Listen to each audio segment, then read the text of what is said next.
혐오 표현은 합리적인 근거 없이 성별, 출신 지역, 장애, 나이 등을 이유로 개인이나 집단을 모욕하고 위협함으로써 차별을 조장하는 표현을 말합니다. 거부감을 일으키는 혐오 표현이 가지는 문제점은 만들어질 때 부여된 의미와 다르게 사용된다는 사실입니다.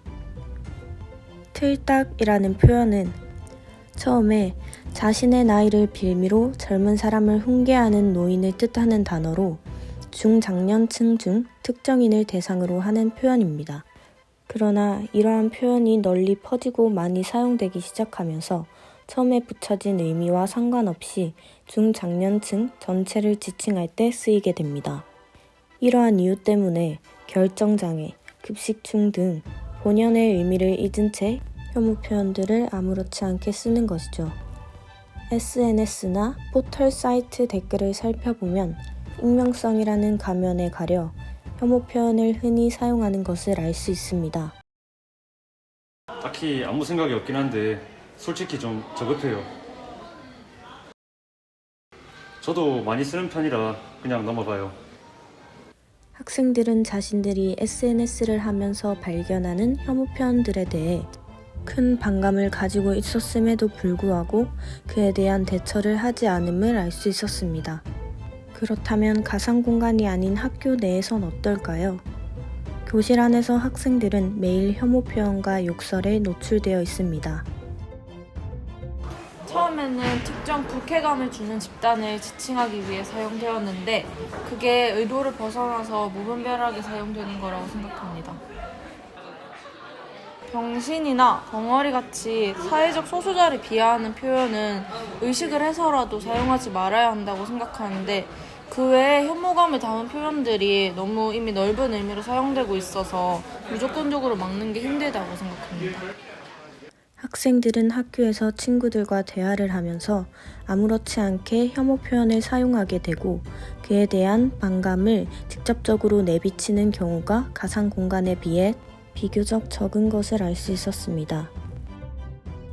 우리 학교 학생들의 혐오 표현 사용 실태를 알아보기 위해 남해제일고등학교 1, 2, 3학년 전교생을 대상으로 설문조사를 진행하였습니다.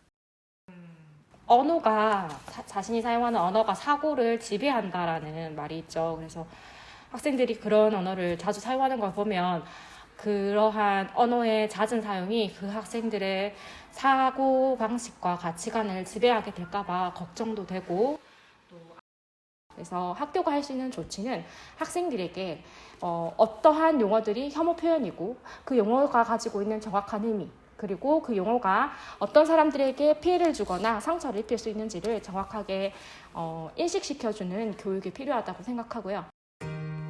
우리나라에서 발생한 제주 4.3 사건, 5.18 광주 민주화운동에 대한 폭동적인 시위 진압 등의 학살이 혐오 표현으로부터 시작된 것을 아시나요?